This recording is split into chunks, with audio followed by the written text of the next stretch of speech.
Rain. Not the gentle kind that makes you want to sit by a window with a cup of tea. Not the soft, rhythmic kind that lulls you to sleep. This was the violent kind. The kind that hammers glass like it's furious at the world. The kind that turns city streets into rivers and swallows every sound, every whisper, every confession, every sob. Every sob, except one. He heard it before he saw anything. A sound so small it should have been consumed by the storm outside, by the groaning of the old mansion, by the tick-tock indifference of the grandfather clock in the corridor. But he heard it. Because in 23 years of ruling the most feared criminal empire in this city, the Mafia boss had trained himself to hear everything. A whispered betrayal in a crowded restaurant. The shake in a hand that reached for a weapon it wasn't sure about. The precise, almost imperceptible difference between a man who was loyal and a man who had already decided to betray him. He heard everything. But this sound, small, broken, utterly undefended, stopped him cold. He had been walking the corridor at midnight. He did this sometimes, when the weight of the empire pressed too hard against his chest to allow sleep. He would move through the house like a ghost haunting his own life, past the oil paintings of men long dead, past the grandfather clock, past the rows of closed doors, each one a room in a house far too large for one man and his ghosts. And then, around the corner near the kitchen entrance, in the deep shadow between two iron wall sconces, the sound. Someone was crying. He rounded the corner and froze. The new maid. She hadn't seen him yet. Her face was buried in both hands, shoulders trembling violently, her whole body shaking with the suffocating effort of staying quiet. The dim chandelier light fractured across her, and something about the sight caught in his throat like a fishhook he hadn't expected. She was trying so hard not to be heard. He should have walked away. He knew that. Every rule of his world said, turn around, go back to the study, pour a glass of whiskey, and forget what you saw. That is what the version of him from 10 years ago would have done. From 5 years ago. Even from last year. Instead, his leather sole clicked once on the marble. She looked up. The terror on her face was immediate. Real. Not the performed kind, not the careful, managed fear his subordinates showed him, engineered to satisfy without revealing too much. This was raw. Her eyes went wide, tears still streaking her cheeks, and she scrambled to compose herself, pressing her lips together, knuckles white against the tray balanced in her shaking hands. I'm sorry, she whispered, voice barely more than breath. I'm sorry, I didn't mean to. Stop. One word. Quiet as a blade. She stopped. He studied her for a long moment. The trembling hands. The red-rimmed eyes. The desperate, almost painful effort to appear fine. He had seen many things in this house over the years. Fear was familiar. Performance was familiar. Pretending was the native language of everyone who moved through these halls. But this was something else. Why are you crying? He asked. The silence between them stretched. Outside, thunder groaned through the walls. The clock ticked. The chandelier trembled in some invisible draft. And then she looked up at him, directly, which almost no one ever did, and whispered 4 words that would change everything. It's because of you. Stay with me. Because what she means by that will shake you to the core. 2 weeks earlier, she had walked through the service entrance of the mansion carrying a small canvas bag, a pressed uniform, and a smile that revealed absolutely nothing. Her name was Lena. 24 years old. Quiet. Methodical. Invisible in the way that good domestic staff learn to be, present enough to do the work, absent enough to never register as a person. She had arrived with clean references and no questions that caused concern, and within 3 days the head housekeeper had called her the best thing to walk through that door in 2 years. She learned the house quickly. The routines. The rhythms. The unspoken architecture of rules. You did not look at him directly. You did not speak unless spoken to first. You did not linger in any room he entered. You left before he arrived and did not return until he had gone. Most of the household staff had made their peace with these rules long ago. They moved through the mansion like trained shadows, efficient, silent, careful. They didn't ask where the men in dark suits went at strange hours. They didn't notice the meetings in the East Wing, the low voices behind locked doors, the cars that arrived after midnight and left before dawn. They learned not to wonder. Lena wondered. But she did not show it. She had seen him once before her arrival, from a distance, across a crowded marble foyer at an event she had no business attending. He had been standing at the far end of the room, completely still, surveying the space with the calm, total certainty of a man who had never once questioned whether he belonged somewhere. The room had arranged itself around him by instinct. People shifted. Conversations redirected. Laughter quieted. She had looked at him from across that foyer and thought, he doesn't even know my father existed.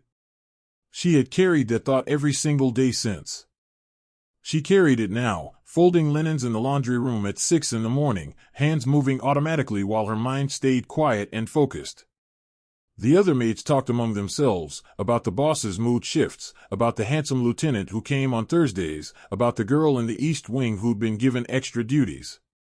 They talk the way people talk when they have no idea what's really happening around them, cheerfully and at length. Lena smiled. Nodded. Said very little. Because she had not come here for the same reasons they had. She had not come for a wage, or a stable roof over her head, or a better situation than the one she'd left. She had come for something she could not name cleanly. Something that existed in the complicated territory between grief and purpose. Between answers and confrontation. Between the need to understand and the need to be seen. She had come to look at the man whose single, cold, calculated decision had ended the life of a quiet and ordinary man who had loved his family and harmed no one. Her father. She had come to see with her own eyes whether the man who had taken everything could even comprehend what he had taken. Back in the corridor, the silence after she spoke had lasted 3 full seconds. It's because of you. He had not moved. Not a single muscle. The most feared man in the city, the man whose name made lieutenants straighten their spines and civilians cross the street, stood in his own hallway at midnight and could not move. She watched his face. She had spent 2 weeks watching it from appropriate distances, cataloging every expression she could catch, the sharp, decisive look he wore in meetings, the flat coldness that descended when something displeased him, the rare, unguarded moment when he stood alone in a room and the performance dropped, just slightly, just enough to reveal that underneath all of it was a man who lived with something heavy. This close, in this light, that expression was different again. She had prepared for rage. She had rehearsed through it in her room at the back of the house, lying awake running every scenario. He dismisses her, he threatens her, he calls someone to remove her from the building. She had prepared for every cold, powerful response she could imagine. She had not prepared for him to look like he was waiting. Like he actually wanted to know. That was, somehow, the most terrifying thing of all. Explain, he said. One word. Low. Not a question, but not a command either. Something stranger, a request. Her hands tightened around the tray. My father, she began. Her voice cracked on the second word and she despised herself for it. She breathed. Started again. My father was a driver. He was nobody in your world. I want to make sure you understand that. He didn't know the people he was working for. He didn't understand what he was caught in the middle of. He was a man who drove a car for money and came home to his family, and that was the whole of his existence in your world. She looked at him directly. 2 years ago, an order was given. A man in the wrong place. Collateral damage, that's the phrase, I think. That was my father. He didn't move. She continued, voice steadier now, something like resolve taking hold beneath the grief. He didn't come home that night. And when I asked questions, when I pushed, when I tried to understand what had happened, everyone went quiet. Everyone looked at the floor. And eventually, someone who cared enough to whisper the truth told me it had come from the top. A pause. From you. The chandelier above them trembled in some distant draught, casting shifting shadows across the planes of his face. He was unreadable. But some barely visible change in the set of his jaw, some slight alteration in his breathing, had shifted. "How did you get into this house?" he asked. "The domestic agency. There was a vacancy. I applied." A beat. "I was careful." He looked at her for a long time. Not with the menace she'd expected, with something worse. The careful, methodical attention of a man who took nothing at face value and was deciding, piece by piece, what was true. "What did you plan to do?" he asked. "Once you were here." She exhaled, a short, shaking breath. "I didn't have a plan," she said, honestly. "I told myself I was looking for proof. For something concrete, something I could take to someone who would care." She paused. "But there was never going to be anyone who cared. Not in a world like yours. There's no authority you haven't already accounted for." She looked at him. "So I stayed. I watched. And tonight her voice broke again. I couldn't carry it anymore." He stepped forward, slow, deliberate, and she made herself hold her ground. "Sit down," he said.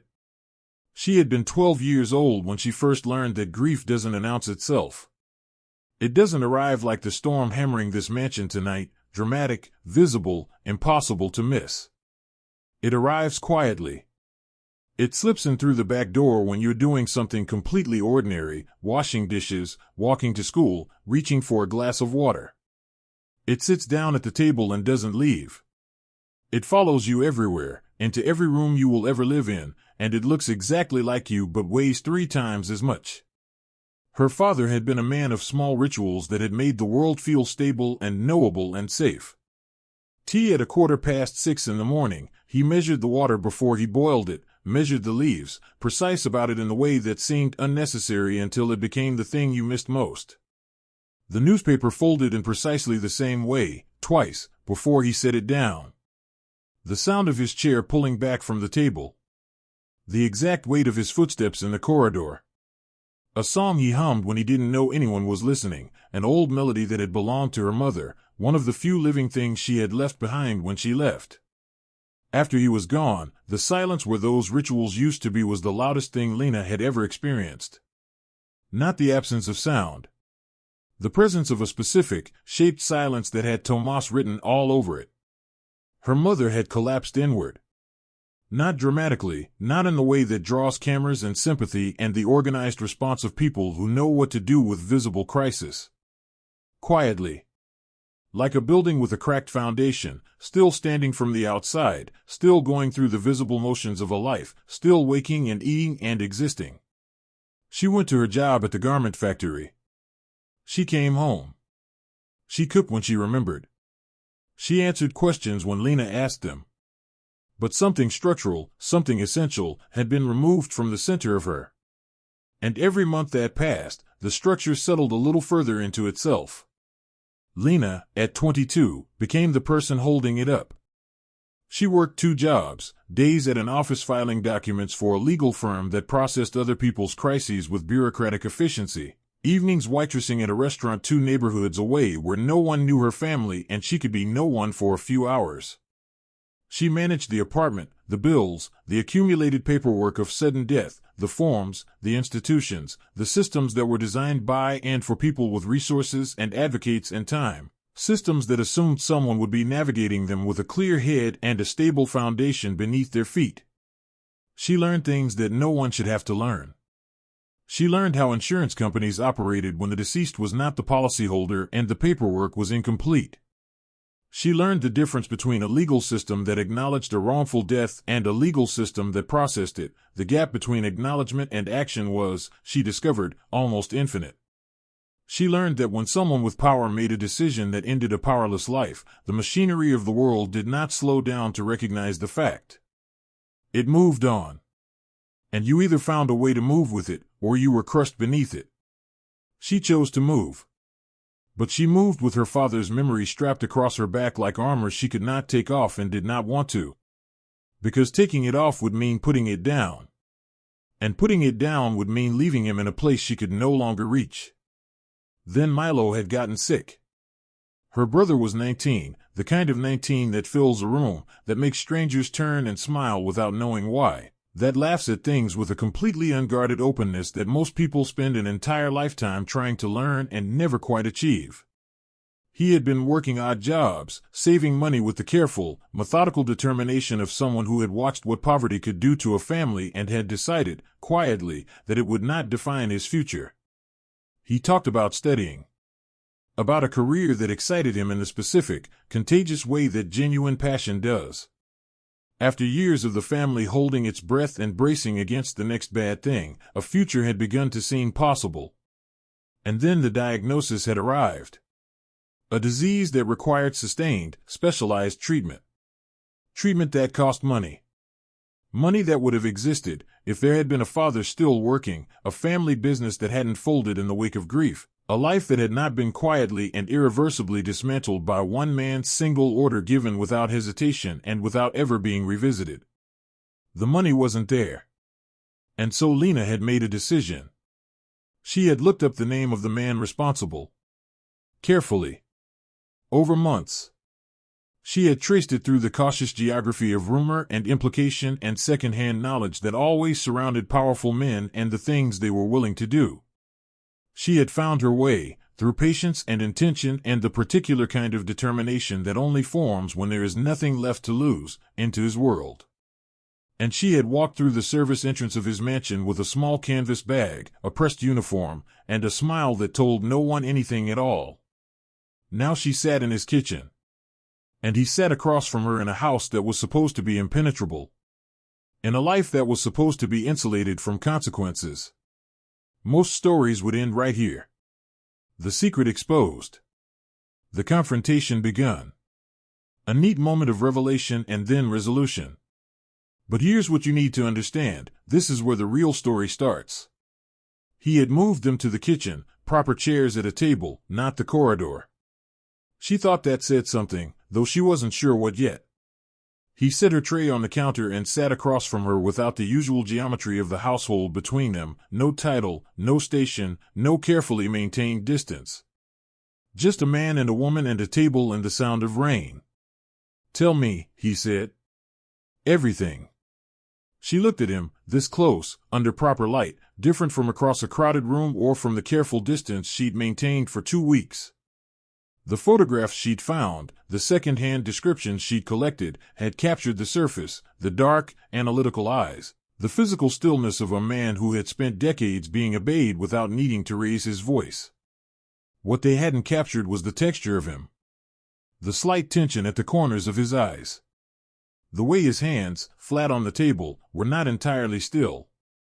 The sense that whatever armor this man wore to face the world had, in this specific moment, developed a crack she hadn't anticipated. So she told him. Not in a prepared speech, she had rehearsed one, but it fell apart on contact with the reality of sitting across from him. Instead it came out the way real things do, in pieces, jagged and raw, circling and returning to the same points like a wound that keeps reopening.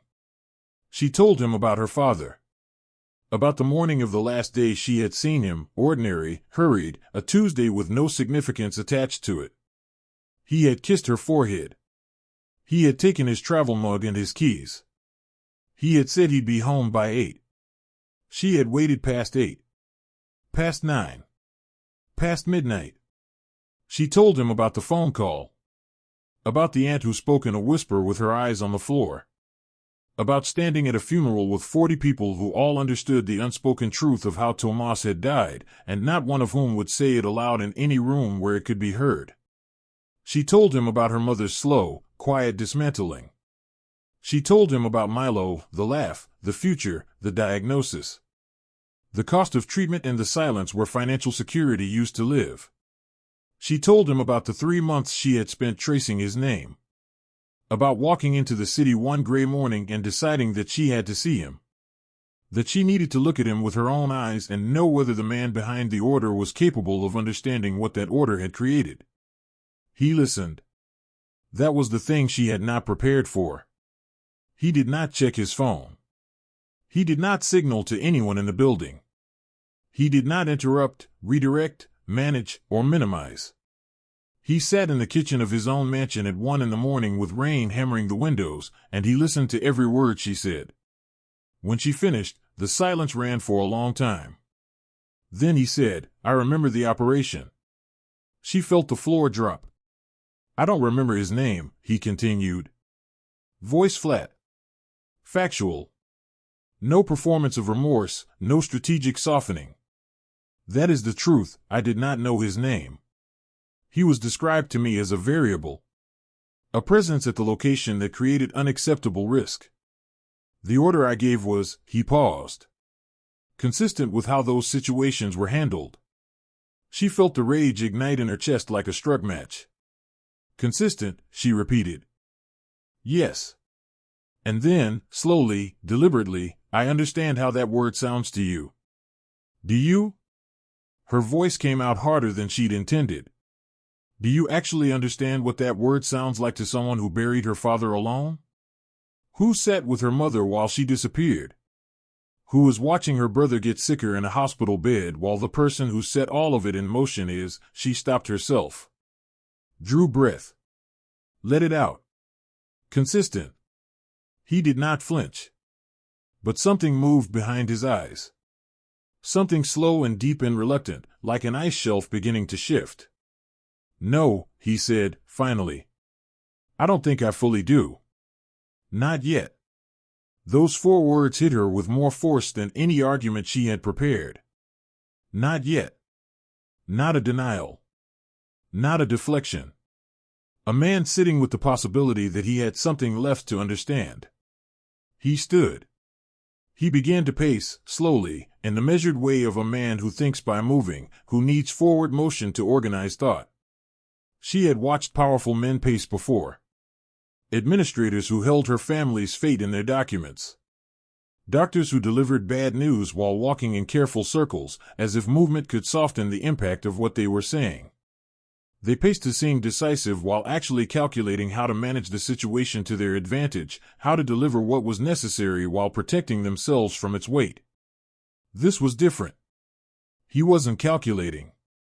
He was fighting something. She could see it in the set of his jaw, the way his hands moved, clenching, releasing, pressing flat against his sides, then clenching again. He stopped at the window. Stood there looking out at the rain-dark street for longer than felt comfortable, long enough that the silence took on its own specific weight and she became aware of every small sound in the room. The drip from the cracked window frame. The distant, patient tick of the corridor clock. Her own breathing. She thought about her father. She thought about the last morning. About the unremarkable Tuesday it had been. She had been running late for something, she couldn't remember what, couldn't retrieve the original importance of whatever it had been, because the thing that came after it had compressed every memory of that morning into a single, small set of images. The kitchen table. The travel mug. The kiss on the forehead. The last time she heard his key in the lock as he left. She thought about sitting at a different kitchen table, in a different life, watching the clock past 8, then 9, then the slow terrible progression into the hours when it was no longer possible to explain. Now she sat in this kitchen. And waited again. But it was different. She had chosen this waiting. She had arrived at it through 2 years of everything that had to happen before she was standing here. That made it hers in a way the other waiting had never been. "You said your brother is sick," he said, still facing the window. Statement, not question. "Yes." "What does he need?" She exhaled slowly. "Treatment. Specialized. There's a program in a private clinic. It's not experimental, it's proven, but the waiting list for publicly funded spots is nearly 2 years. Private access is," she shook her head. "It's not a number our family has. It has never been a number our family was going to have." He turned from the window. "You came here for money?" Voice neutral. No judgment in it, just clarification, a man organizing what he knows. "No." Firm. Clear. "I came because I needed to know whether you were capable of understanding what you had done." What happened to Milo exists in the world that your decision created. I understand that, and you should understand that. But I didn't come here to negotiate. I came here because I had to see your face. He studied her for a long moment. The specific quality of his attention was unusual. Most people, she had found, looked at her and processed what they expected to see. He looked at her as if he was genuinely uncertain what he would find, and was adjusting for it in real time. And yet the two things can't be fully separated, he said slowly. The cause and the consequence. I can see that. You can say it, she said carefully.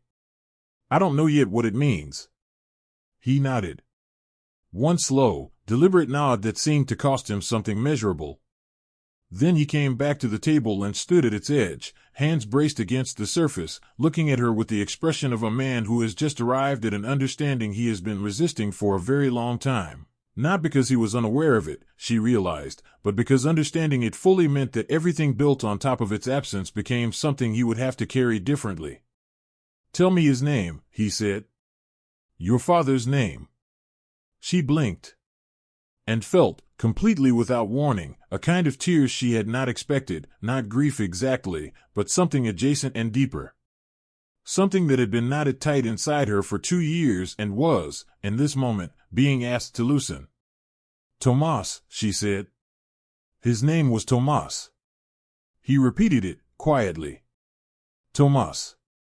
The sound of her father's name in this man's voice, in this house, at this hour, it undid something in her she had not known was still held taut.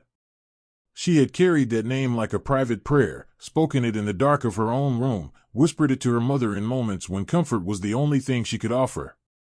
She had carried it forward as both wound and compass. And now it was here, in the one place she had never believed it would reach. She looked away before he could see what it did to her face.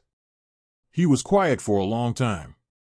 She watched him process it, watched the armor and the calculation and the decades of trained self-containment fight something older. Something that had existed before the empire and the fear and the power.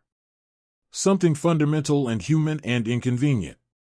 She had not expected to feel anything for him beyond contempt. She had expected to sit across from him and see the face of every sleepless night made flesh. Every bill she couldn't pay. Every time her mother stared at nothing across the dinner table. Every morning she had stood at Milo's bedside trying to find something honest to say about a future that had stopped feeling certain. She had expected all of that consolidated grief to crystallize when she finally saw the cause of it face to face. Instead, she saw a man. Not a good man, not yet, perhaps not ever, not entirely, given the life he had built and the choices woven through the foundation of it.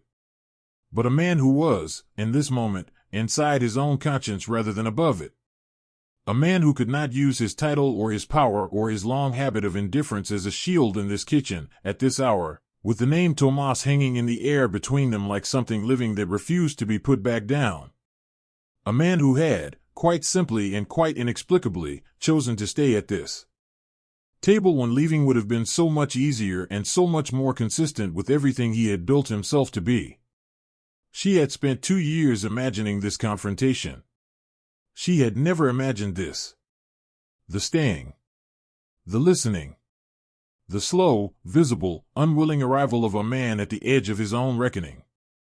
I have spent 20 years, he said slowly, choosing each word with the deliberateness of someone who was not accustomed to needing to be careful with language, who was, for the first time, treating words as something that could wound him if he got them wrong, making decisions and not revisiting them. That is how this functions. You give an order. You move forward. You never look back, because looking back is a vulnerability. If you look back, you doubt. If you doubt, you hesitate. And in this world, hesitation is the thing that kills you before anything else does. He stopped. That is what I told myself. And now, she asked. And now I am standing in my kitchen, he said, and the daughter of a man named Tomas is sitting across from me. And I find that I cannot pass it the way I have passed everything else. She let that land. Why not? She asked. He looked at her. And she saw it then, past all of it, past the authority and the armor and the calculation, the thing that the version of him from any other night would have buried without ceremony. Remorse. Unprocessed, uncomfortable, private remorse. The kind that comes when the human cost of a decision finally has a face to attach itself to. A name. A daughter in your kitchen with red-rimmed eyes and the kind of quiet, unbreakable dignity that puts powerful men to shame in ways that no threat ever could. Because you are here, he said, very quietly. Because Tomas had a daughter. And she came. I almost didn't, she said. There were nights, 100 of them, when I talked myself out of it. Told myself it wouldn't change anything. That you'd feel nothing. That I'd come here and leave worse than when I arrived. A pause. Milo got worse 3 weeks ago. 4 days in the hospital. And I sat next to his bed and I thought, if not now, then never. At least I'll know. She looked at him. I needed to know what kind of man you were. The storm had reached its peak somewhere above them, thunder moving through the walls of the old house like slow, rolling weight. The chandeliers swayed slightly. The windows held. He straightened. What kind of man am I? He asked. She thought about it honestly. I don't know yet, she said. But you're the first person connected to any of this who hasn't looked at the floor when I spoke my father's name. And that is more than I expected.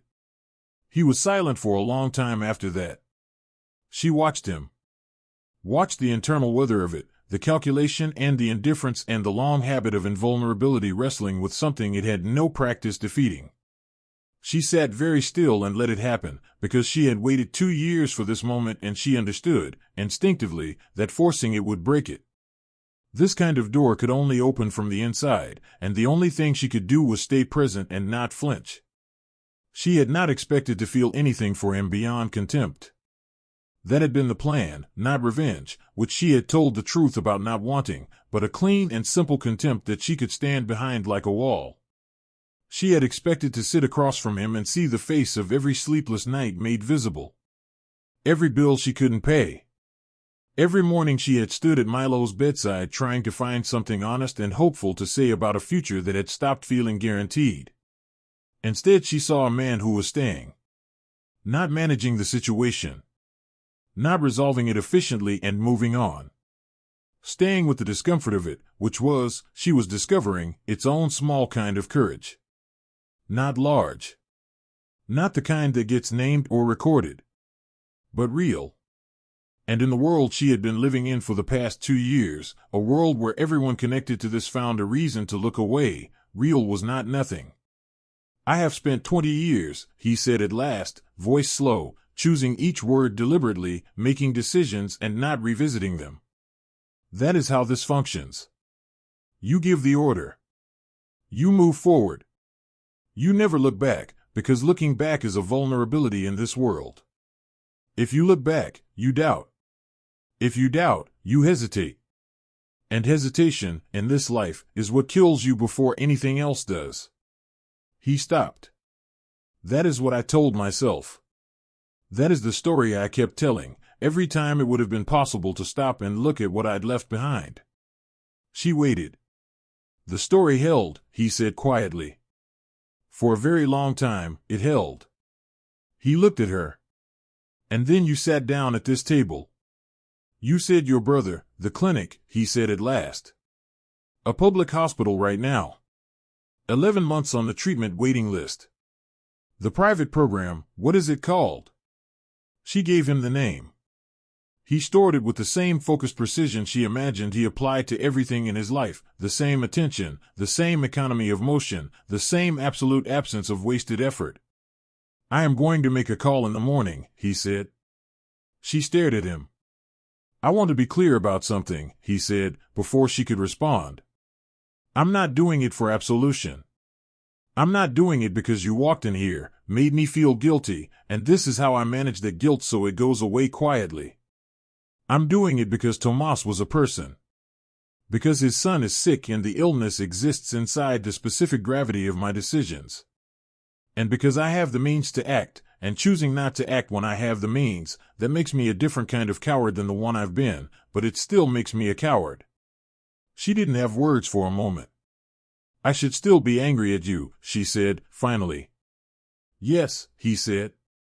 You should. I am, she said. I am angry. I think I will be angry for the rest of my life at what happened to my father and what it cost us. But right now, in this kitchen, at this hour, she paused. I'm also something else. And I don't know what to do with that. You don't have to do anything with it tonight, he said. She looked at him. What happens to me, she asked. Now that you know why I'm here. What would you like to happen? She thought about it. I want to go to the hospital tomorrow, she said. I want to sit with my brother and tell him that I did it.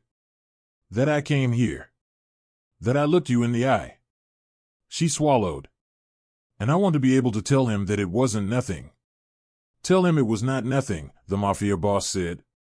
Something passed across his face. Brief. Almost invisible. Not quite a smile, the precursor to one, the ghost of the possibility of one.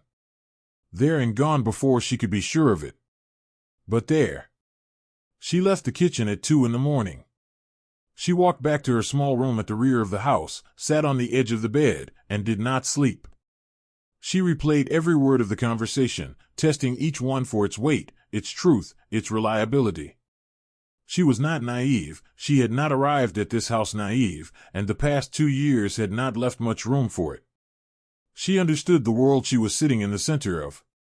She knew that men with this kind of power did not transform because of a midnight conversation in a kitchen, no matter how honest that conversation had been. But she also knew what she had seen in his eyes. And she had spent 2 years developing a sharp, hard-won ability to read the difference between a person who was managing her and a person who was actually present. What she had seen was present. She lay back on the bed and looked at the ceiling of a room in a house that had no right to hold what it was currently holding, her grief, her brother's name, her father's story, and she waited for morning. It arrived the way morning always does. Without fanfare. Gray and slow, the storm spent, the rain reduced to a soft, rhythmic patience against the windows. The mansion was quiet around her in a different way than it had been quiet the night before. At 9 o'clock, there was a knock on her door. She opened it to find the boss's personal assistant, a composed woman in her mid-40s who communicated almost exclusively through implication and had always treated Lena with the precise, calibrated invisibility all the domestic staff received. She was holding a small card. He asked me to give you this, the assistant said. The card had a name and an address printed in clean type, the private clinic. Below it, in handwriting she recognized from documents she had occasionally handled in the course of her work, 3 words. It is arranged. She sat back down on the bed and held the card in both hands and allowed herself, finally, to cry, not the suffocating, silent grief of 2 years of holding on, but something different. Something with more air in it. Something that felt, in the most fragile and cautious possible way, like the first breath after a very long time of barely breathing. That afternoon, she went to the hospital. He was already at the service entrance when she arrived downstairs, standing beside the car in ordinary clothes, watching the gray street with his hands folded in front of him, giving nothing away. She stopped. You don't have to do this, she said. I know, he said. They rode across the city in silence. She watched through the window, the wet streets, the ordinary lives moving past, the world that had continued without noticing what had been broken inside it. Beside her, he sat with his eyes forward and said nothing. But he was there. She was beginning to understand that his presence, in a world built on the calculated economy of his attention, meant something considerable. Milo was awake when they arrived. He had their father's eyes, deep-set, careful, instinctively assessing, warming slowly and only when they decided to. He saw Lena first, and his face did what it always did when he saw her, the visible release of tension, the younger sibling's version of gratitude for the presence of the person who had kept things together. Then he saw who was behind her. The warmth left his face. Milo, she said. I know who he is, Milo said. Voice flat and hard, the way voices go when they are preventing something larger from getting out. The Mafia boss stepped forward to the foot of the bed. He did not approach further, reading the room, reading the young man in it, giving him space he hadn't been asked for but clearly needed. "You know who I am," he said. "And I'm not going to tell you I'm something I'm not. You know what I'm responsible for. That doesn't change because I'm standing here." A pause. "But I'm here. And I intend to make certain that the care you need is provided. Not as a transaction. Not as management. Because it is owed." Milo looked at his sister. "Did you know he was coming?" "No," she said. Milo looked back at the man at the foot of his bed. The silence was long and complicated and full of everything that had no clean resolution, the grief, the anger, the impossible arithmetic of harm and whatever gesture might be made in its direction. The question of whether any action, no matter how significant, could speak meaningfully to a wrong this fundamental. Then Milo said, voice rough and careful, "My father was a good person." "I believe you," the Mafia boss said. "He didn't deserve what happened." "No. He did not. And you standing here doesn't fix it." "Nothing fixes it," the boss said. "That is true. But that is not a reason to do nothing." The silence held for one more moment. Then Milo exhaled, long and slow, the breath of someone setting down a weight they have been carrying until the muscles have stopped remembering what it felt like without it. Not surrender. Not forgiveness, not yet, maybe not ever in the clean storybook way. But something. A lowering of immediate emergency. A decision, made quietly, to let the next thing happen. "Okay," he said, finally. "Okay." He stayed for 3 hours. He spoke with the doctors, in the calm, decisive way that apparently translated across every context, including medical ones, and arranged consultations. He made phone calls that resulted in other phone calls.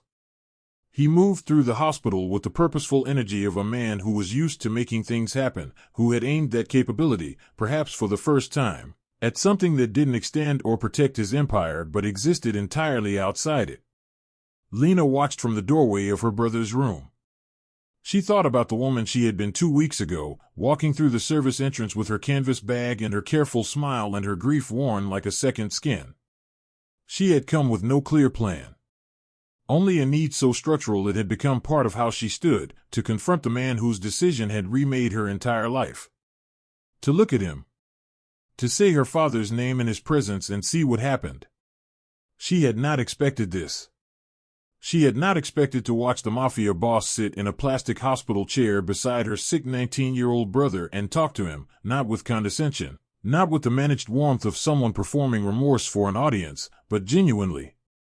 About what Milo had been studying. About what he wanted to do when he was well. About small things, ordinary things, the kind of things that only matter when you have decided, without announcing it, that the person in front of you is worth treating as a full human being. She had not expected to hear Milo laugh. It was small, a quick, reluctant sound that escaped before he could catch it, in response to something dry and unexpected the man said. Immediately followed by a look of faint guilt, as if laughter in this room was a betrayal of something. She did not think it was a betrayal. She thought it was something stubborn and alive and deeply human, the proof that her brother was still in there. Still reaching, with everything he had, toward the future he had been planning before illness interrupted him. Still capable of being surprised into warmth by the world, even in a hospital bed, even by a man whose presence in this room was the most complicated thing she could imagine. She stepped back into the corridor and pressed her shoulders against the wall. She thought about her father laughing. About the full, helpless, whole-body laugh he had when something genuinely caught him off guard, the kind you can't perform, the kind that just happens to you. She thought about how long it had been since laughter had felt available. She wiped her eyes. Straightened. Walked back in. He looked up when she entered. Something moved across his face, not quite readable, not quite gone. "He's arguing with me about football," Milo announced, tone suggesting this was both objectionable and mildly invigorating. "He is wrong," the boss said, without inflection. Twice, Milo said. I kept account. She looked between them, her brother, pale and slight in the hospital bed but lit up with something she hadn't seen in months, and the man who had caused everything that had brought them here, sitting in a plastic chair getting corrected about football by a teenager. Something loosened in her chest. Not resolution. Not justice. Not the clean, bright ending that grief dreams about in its more hopeful moments. But something real. Something present. Something that existed in the same world as the loss without canceling it. He left before the evening shift changed. He found her in the corridor and stopped beside her. I will follow through, he said. The arrangements for the private program, they'll be handled completely. You have my word. She looked at him. Does your word mean something? In my world, he said, it is the only currency that functions without conditions. She considered that.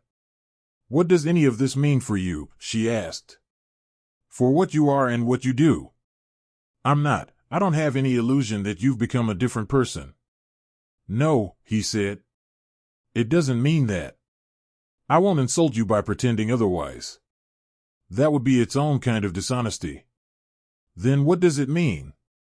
He looked out at the corridor, the nurses, the visitors, the ordinary, fluorescent-lit busyness of a place where life and its opposite existed in close proximity.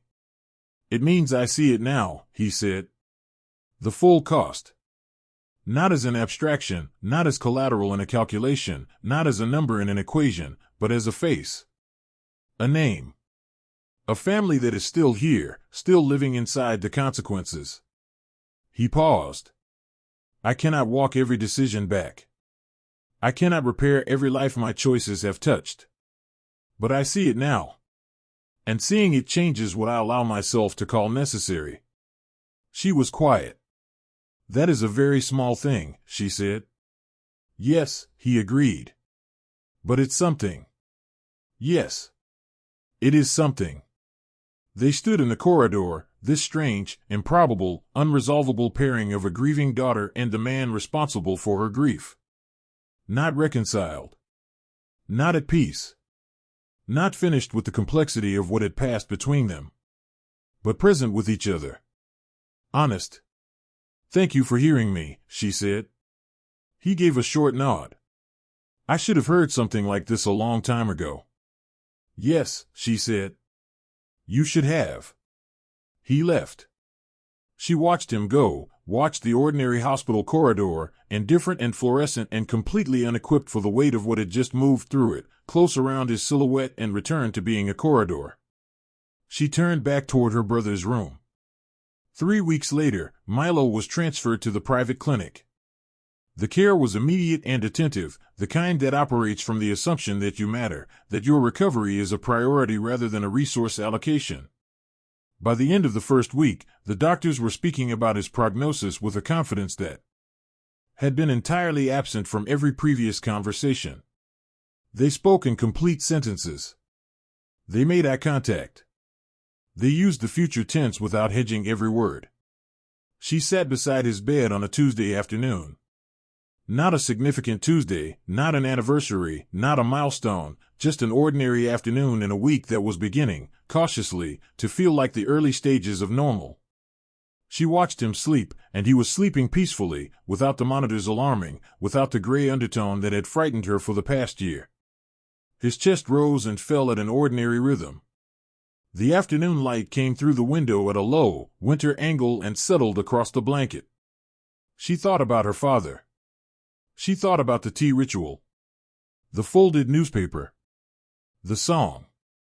She thought about the morning she had walked through a service entrance with a small canvas bag and a carefully constructed smile and a grief so old it had become part of her posture, part of how she carried herself through rooms. She thought about a kitchen at midnight. A storm that had no interest in being subtle. A chandelier swaying.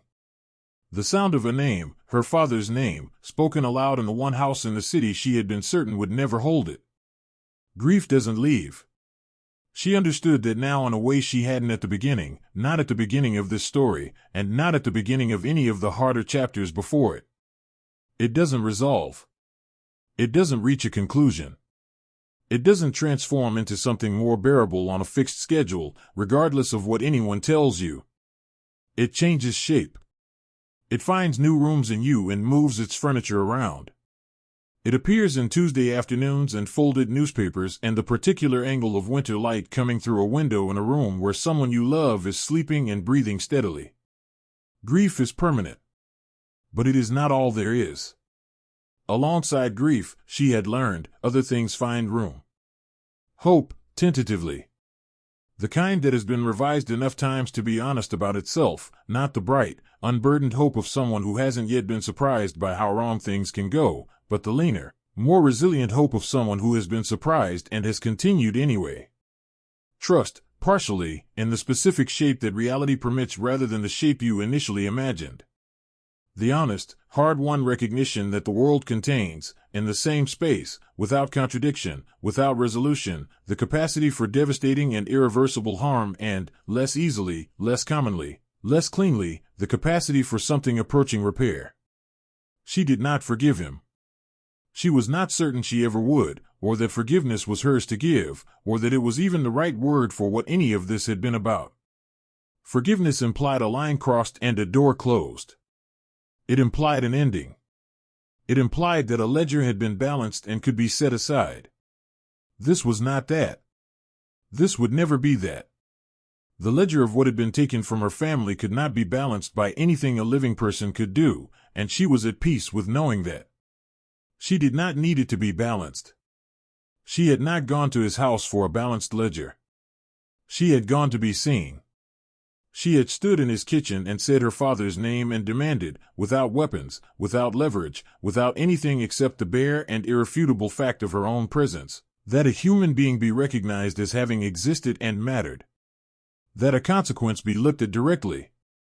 That a man who had spent 2 decades not looking back take one honest look back, at least once, at least at this. Not as a transaction. Not as a performance of remorse. But as a simple, human, irreducible act of acknowledgement, the kind that costs nothing and costs everything, depending on who you are and what you have built your life on. She had not known if she would get it. She had sat in her small room at the back of that house on a dozen different nights and thought, he will dismiss you. He will have someone escort you from the building. He will look at you with those flat, calculating eyes and say nothing, or he will say the one cold word that ends conversations, and you will leave, and Milo will still be sick, and your father will still be gone, and you will have traded your only card for nothing. She had come anyway.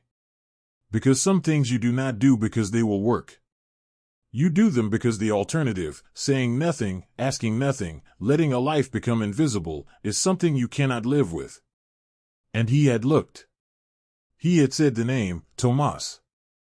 In the end, that was not nothing. It fell catastrophically short of justice in any complete or satisfying sense. The loss was permanent. The past 2 years had happened and would always have happened. Nothing that occurred in a kitchen at midnight, or in a hospital corridor, or in a plastic chair beside a teenager's bed, could reach back and change the morning of a Tuesday when a man had kissed his daughter's forehead and taken his travel mug and said he'd be home by 8. That Tuesday would always exist as it was. Irretrievable. Untouchable. Permanent as stone. But the Tuesday she was sitting in now also existed. And it was different from the Tuesday she had woken into 3 weeks ago. Milo's chest rose and fell in steady rhythm. The light came through the window at its low winter angle. The monitors were quiet. Somewhere in the corridor outside, someone laughed at something, a brief, ordinary sound, careless and alive. She was still here. Still here, in a Tuesday afternoon in a room where her brother was breathing steadily and the light was doing the thing it sometimes does in winter. That particular golden gray thing where everything looks fragile and briefly precious and entirely worth the effort of staying alive for. Where the ordinary details of a room, a window, a blanket, the sound of a breath, carry more weight than anything that might be called grand or significant. She was still here. And so was he. If this story stayed with you, if it made you feel something true about grief and truth and the small, difficult, imperfect ways that people reach toward each other across enormous wrongs, subscribe for more stories that live with you long after they're done. Like this video if it moved you. And leave a comment below. What does it mean to you when someone finally acknowledges the harm they've caused? When they say the name